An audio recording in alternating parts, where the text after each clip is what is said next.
Hey, good morning everybody, and welcome back to part 2 of the DCS Fighter Alert here at the Air Warfare Group. I'm Juice, and in today's episode I'm going to be continuing from part 1 where I talked about alert operations in Korea that I was involved with. And this part 2 is actually a transition from Korea to Iceland and DCS as far as considerations for setting up fighter aircraft.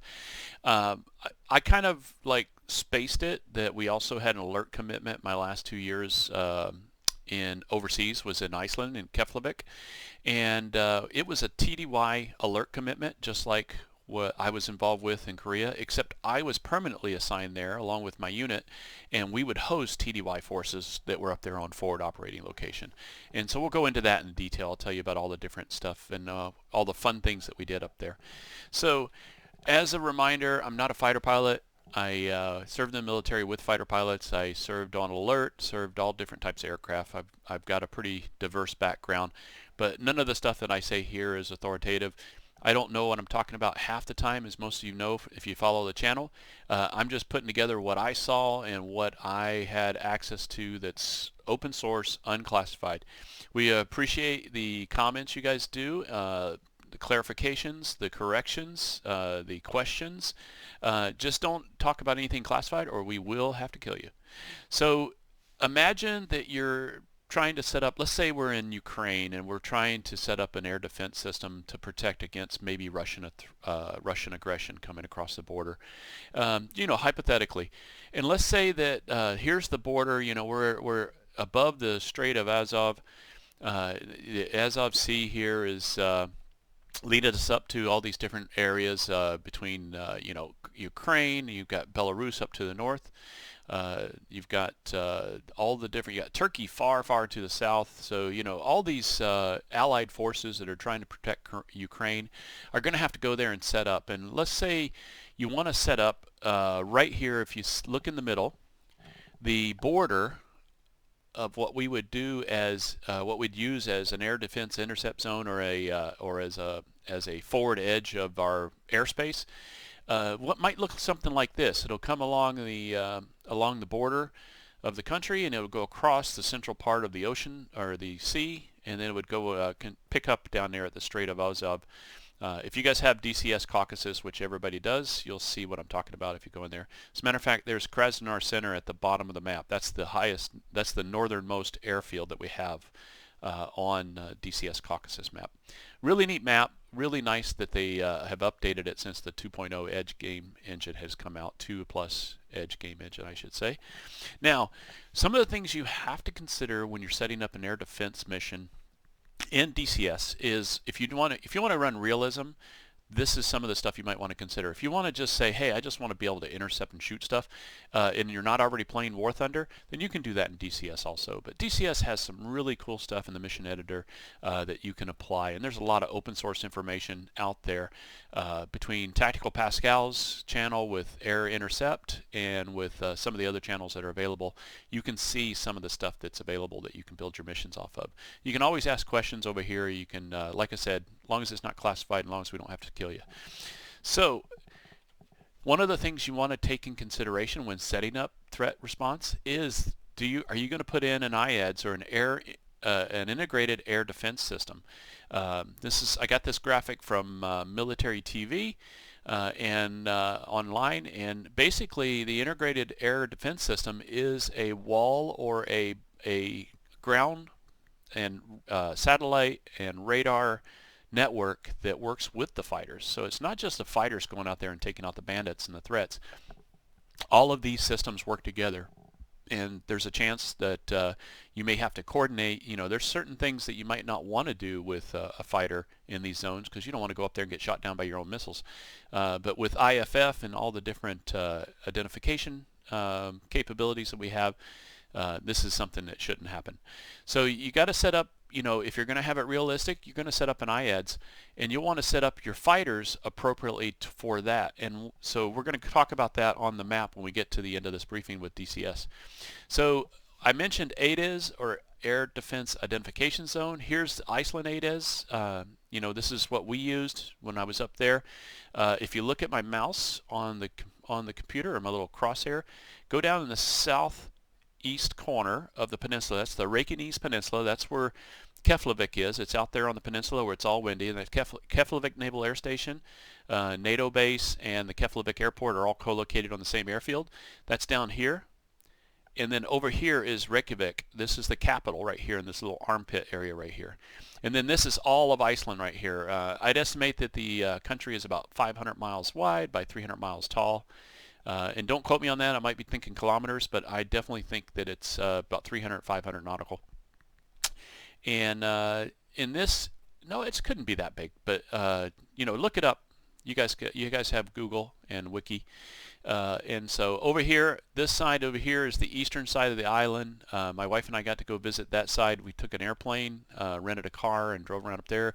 We drove our car in about 6 hours all the way up and around north to Akureyri, which is, you can see an island that touches the Arctic Circle up there and stuff. So that was pretty cool. Well, in this air defense identification zone, this is kind of where airplanes that are on alert would want to VID or visually identify or intercept an aircraft if it came into this area. I'm just using this example because this is the area, the airspace that I have experience with for the 2 years that I was there in 98, 99. As a matter of fact, some of our, I mentioned that our forces were TDY. We would even coordinate with our NATO allies to have their jets come up and give our U.S. Air Force aircraft or a little bit of relief. So this is Bunny and my boss Jen in the back seat. When I was there, they're all probably retired by now. I'm sure they're well out of the golden years of fighter aviation. Jen was a tanker pilot and she's an airline pilot now, but this is a Norwegian F-16, and we've got an Air Force female pilot, tanker pilot, and a Norwegian female F-16 pilot going for a ride here. And so I thought, hey, a historic moment for Jen, and I went ahead and took some pictures and gave her a set of copies, and these are my copies here. So this Norwegian F-16, I believe this was a C model / 3032 at the time. This is going to be in 1999. For you Norwegian guys following the channel, strike if you're out there. Let me know which model this would have been back in 1999-98. And so you can see it's a D model, it's a two-seater, it's a tub, fully capable of fighting, just like the C model. It just has the extra seat and maybe minus a little bit of fuel. Here she is taxiing out, looking over. I should have got her to wave, but I wasn't on headset. I was on ear protection, but I wasn't on comms with her and everything. So they taxi out and go for good flight. So I mentioned 1999.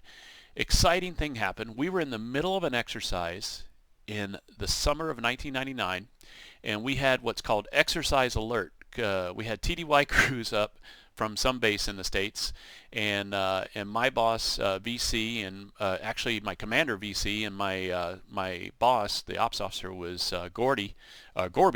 Named, you'll see when you see his picture, you'll realize why he's called Gorby.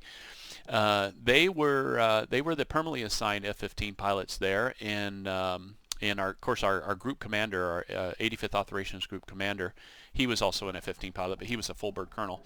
But my squadron officers were the only two F-15 pilots we had, and then we had all these TDY F-15 pilots. So we're in the middle of an exercise, and it's exercise alert, which I've always interpreted exercise alert as 2 beers max. You know, if you have more than 2 beers, you're not able to respond to the alert. If it's hard alert, then it's no beers, but exercise alert is 2 beers max. And don't quote me on that. That's just me messing around with you. No, serious. What happened was because we were on exercise alert, and when we were playing 12-hour exercises, the 12 hours that we were off was for crew rest, for safety, get rest. You know, we wouldn't, you know, in real war, you'd stress yourself out to where accidents could happen. And in training, we always take safety breaks in the off hours to say, okay, the exercise is suspended for 12 hours. We'll pick up again tomorrow where we left off. So a couple of our alert pilots, you'll see their pictures, but their names have been protected. They maybe had a couple of drinks, went past that 2 beer maximum, 2 beer maximum, I should say. And in that 2 beer maximum, they missed the call. We got an alert call that there was an aircraft coming in. So they couldn't reach the TDY pilots who were on alert because they were in their hooches all sleeping. And they called my boss, or my commander, BC, and BC and Gorby ended up jumping into their boots, going out, firing up the jets and scrambling. And they totally thought that this was part of the exercise. They just thought they were going up. So they thought they were just being guided out there. They picked up something on radar, and then a couple dozen miles out, or about 10, 15 miles out, they started picking up something, a little dot on the horizon. And then as they get closer, they see this shiny airplane, and VC tells Gorby, says, "Oh, cool, they got a KC-135 to play along in the exercise." And Gorby comes back, says, "That's not a KC-135," and I guess Gorby's eyes were a little bit better than VC's, and it was a Tu-95 Bear bomber of whatever variant they had at the time that was still running. And this was in summer of '99. So they go out and form up on it, get some pictures and everything, and I didn't get any of those pictures. What I did get is a picture of all four of them, plus the two hungover F-15 alert pilots whose names shall be held secret for life. As a matter of fact, the guy on the far right is wearing his call sign name tag, not his full name tag and everything. And so they come back in their lockers. So you see behind VC, he's already to the left. He's Lieutenant Colonel VC. His locker has 2 stars on it. The wing commander locker is just to the left of his. And then Gorby's, they each had 2 lockers because we had poopy suits or anti-exposure suits here. So every pilot had 2 lockers that was permanently assigned. The TDY guys had to share one, or they had 1 locker apiece. And then Gorby's 2 stars because they actually went out and intercepted a Bear bomber. And then the Bear bomber flew with them for a little bit in formation, then he took off, and another Bear bomber, a different one, came into the airspace. So they had 2 Bear bombers on an exercise while we were having an exercise, and that's how wars get started, when 2 people are exercising. And it turns into all out, hey, if I had missiles, I'd shoot you, man. And because we rarely flew with missiles up there. We always had the captive missiles.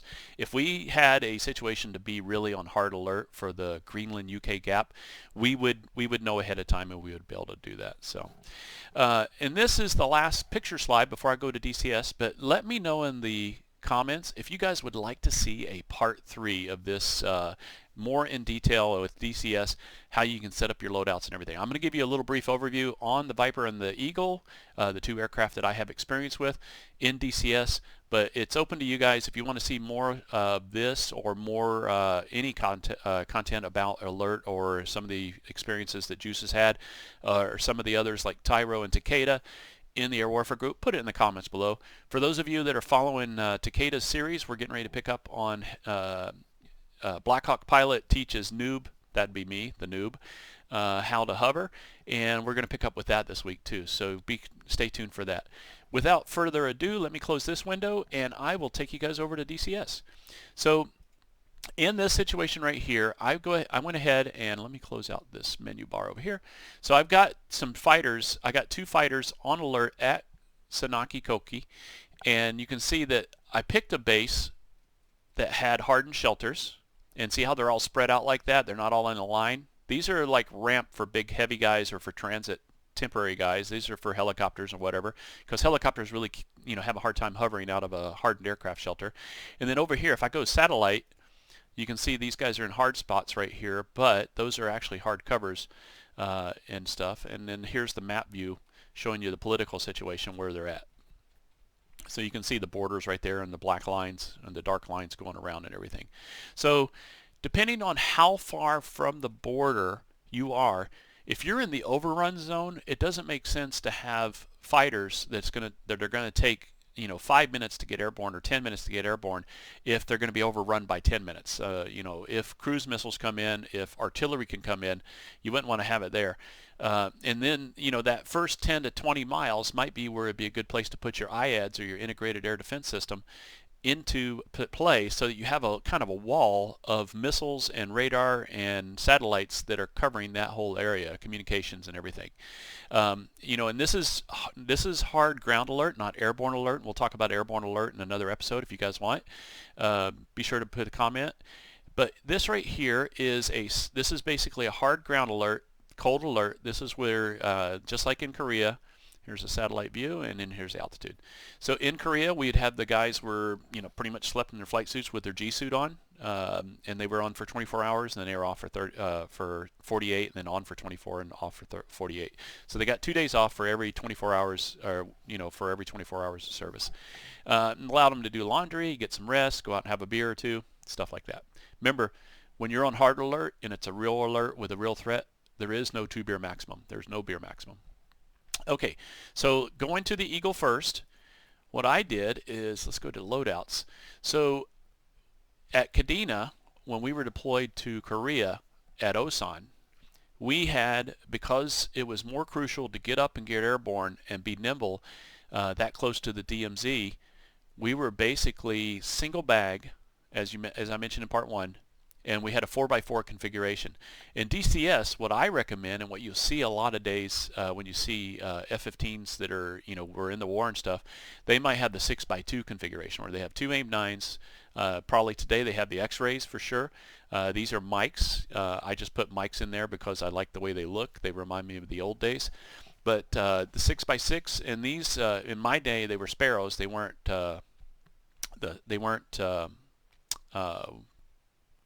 AMRAMs. And I think the Sparrows were not compatible on the wing stations, so that's why you see a lot of the older alerts when there was only the Sparrow and the Sidewinder. You only see 4 Sidewinders and 4 Sparrows, because the Sparrows were not capable. They're an ejection launch missile. They have, if you look in close here, I'll zoom in a little bit, you can see the little C-shaped things, the brackets. Those things right there are actually on pneumatic plungers or hydraulic plungers. If you guys are a weapons troop out there, tell me what it is. Or maintenance guys, tell me what it is. But those actually push the missile away into the slipstream, and then the missiles, you'll see them fall down a few feet and then ignite. There's an umbilical or what do they call that? It starts with a C, but it's basically the cable that hooks up to it. And again, comment on that if you guys know what it is. I'm sure it's not classified. And when that reaches a point, it disconnects and the missile fires, and the missile goes squirrely for a little bit and then tracks to its target and stuff starts going on. So those are ejector launches. So this is what I would do if I had a semi-close, if let's say I'm 20 miles from the overrun zone, this is what I would have.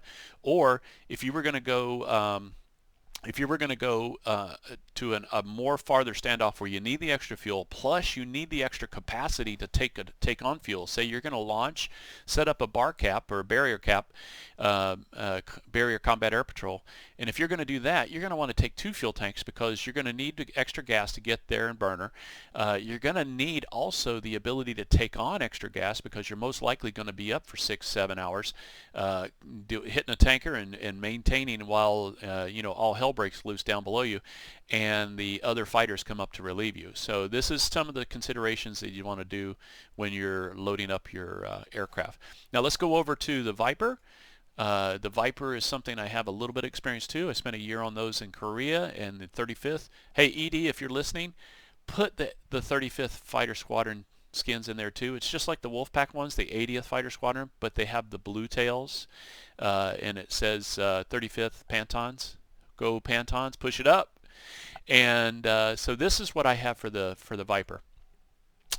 So this is an unrealistic loadout here right now. This is if you want to just do the quick response and be out there. This is the max missiles. You can put 6 missiles on the Viper. You can't double stack like you can on the Hornet. And you know what? You would not want to turn the Hornet into a slam ram. We call them spam ram jet, because you're going to carry all those extra missiles and you're going to die before you use half of them anyway. Most DCS players that overload the airplane like that. So this is kind of the unrealistic loadout that you can do, where you take off the pylons. A more appropriate choice, I think, would be this Alert 1. This gives you, notice there's no pylon underneath. You clean that center line off. Every F-16 that I had, that I launched out, or that I worked with, or that we serviced in Korea, if they weren't flying with anything on the center line, they didn't have a pylon down there. They just usually left the pylon attached to, the pylon came with the ECM pod or the center line tank. They just left it attached so they can easily just haul it up there and reattach it. So you Viper guys, correct me if I'm wrong. I have seen pictures of Vipers flying with a pylon down there, but I'm sure it's not the norm. At least it wasn't back in my day in 1992. So moving along, I get a little long-winded with you guys. I love talking. So We got the two tanks. You know, really good with the Viper. The Viper is a single-engine airplane, burns about half the gas as the Eagle. It has a lower drag, it has a higher weight thrust to weight ratio, so it likes to zip along. You can sip some gas. 2 bags gives you plenty of all-day coverage up there. You get up there for a long time. So with that, you take the Viper and you got 2 slammers inboard, 2 heaters just inboard of the tips, and then you got 2 slammers or AMRAMs on the outside. And if you guys listen to the Fighter Pilot podcast, you'll notice that they clarified that there was a comment early on about the Viper and about weapon systems, air-to-air weapon systems, about that the Vipers used to have the AMRAMs out there, but they took them off because of wing stress. And it was clarified that no, they actually left them on out there because it reduces wing stress. It reduces the wing flutter that happens out at the end of the wings, because the Viper wing's so flexible and so lightweight. It's a high-loading wing system for sure. And so this is a pretty realistic setup of what you would see with a Viper Alert. You may see, now the DCS doesn't have it, but you may see on the right cheek pods, you can put a Lightning on there. I don't like the way the Lightning looks. It's a little heavy, a little bulky. The Sniper pod is a lot better, but we don't have that in DCS. And then of course the AT flare on the Hornet. The AT flare on the Hornet looks pretty cool too. So if you guys are setting up jets for alert, if you were going to do an airborne alert, I would definitely carry a 2-tank system on the Eagle or the Viper or whatever jet you're doing, you know, Tomcat, whatever. I would definitely do a 2-tank system, because if you're going to do an airborne alert, there's a good chance you're going to be pushing 6 to 8 hours. And make sure in the editor that you put piddle packs in for the pilots, because I have been yelled at for not having enough piddle packs on missions. So that's all I've got, guys. Thanks for watching. Be sure to give it a thumbs up if you liked it. Subscribe if you want. Share it with a friend, and keep coming back to the Air Warfare Group for more stuff. If you guys have ideas of what you'd like to see more coverage of that's not already out there and spammed on YouTube, let us know. We'll see if we can accommodate you, and we'll see if we can come up with something for you. Thanks for watching, everybody. Take care. Cheers.